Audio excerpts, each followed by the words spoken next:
Hello, I'm Alvia Wardlaw, and I am Director and Curator of the University Museum here at Texas Southern University. I also am a professor of art history, and I teach 2 courses per semester. Both art and education have been central to my life since I was a child.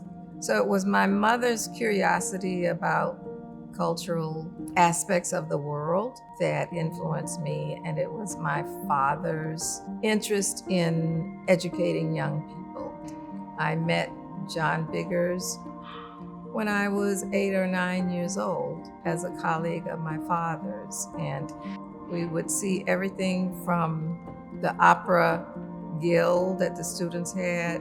There was the ebony fashion show that we would attend, and that was a treat for all the girls. We would be on the front row, our legs dangling and swinging our little legs. And I just remember the vibrancy of color of those designers. And they were, Givenchy, Balenciaga, Christian Dior, but the models were Black.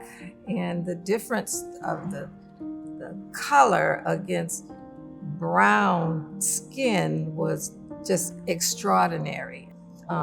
We had our own cultural kind of oasis here during the time of segregation.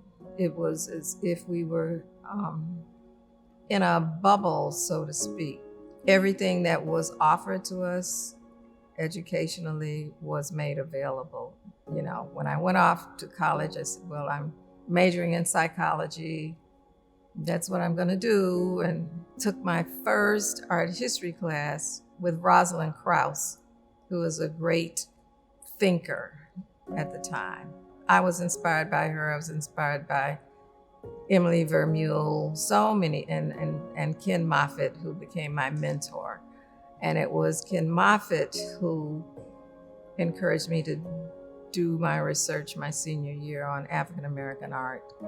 And I began with Dr. Biggers and then moved on to other artists like Hale Woodruff, Charles Alston.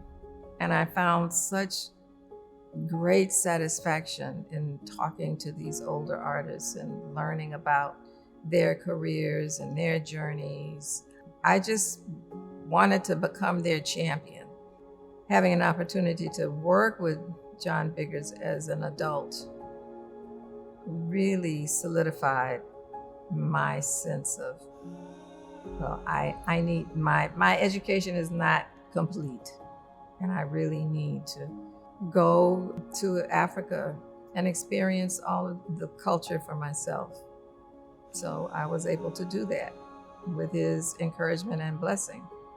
But I felt a commitment to bringing this information to my own people. And there was a phrase that we used at the time: go and learn it, get the information, get the education, and take it back to the community.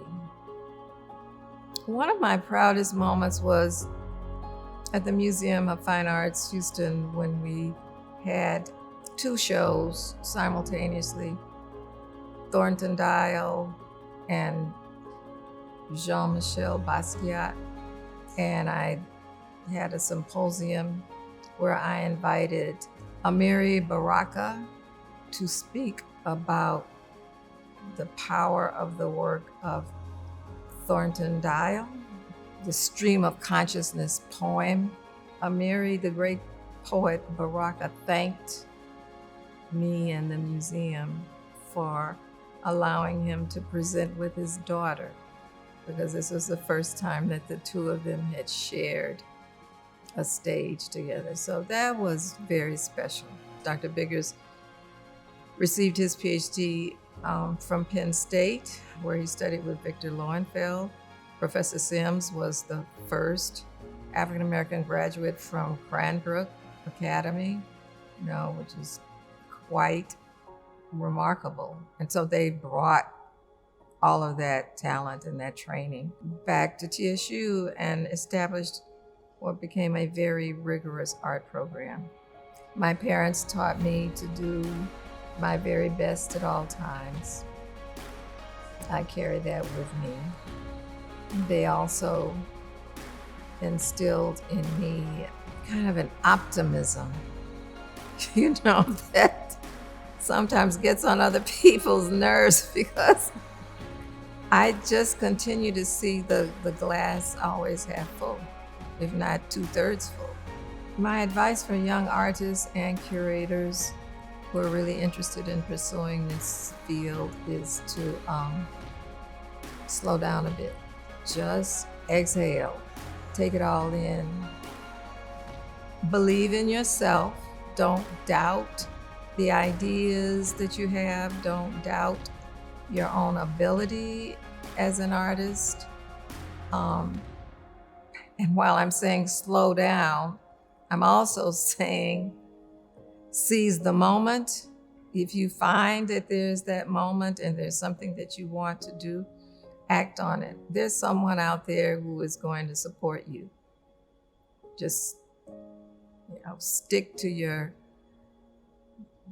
inner guts about things, and if it's something that no one else thinks is important, it may very well be because you're ahead of your time. So just put it out there.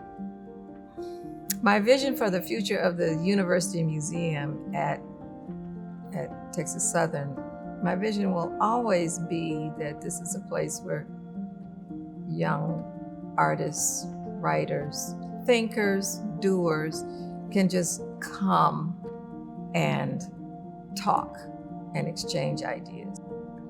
I think that to value artists, especially young artists, is to show respect for their process. I would like to take this time, though, to thank everyone that has touched me in my life, beginning with my family, my dear friends, my lifelong friends, all the artists that I have met, throughout these, my goodness, how many years? Over 50 years of work. Whew. My fellow curators who are still in the trenches doing the work, the ones that, I can pick up the phone and call and they will understand, when you're having an especially difficult day because of something that happened with a show and you're trying to figure it out. Those are valuable conversations, provided by people that have a profound impact on me. My students for asking all those questions and being challenging and wanting to know more and staying after class, and just everyone who has become a part of this institution, become a part of all the work that we've all done. It's been a team. Each time, each exhibition, each project, it's been a team.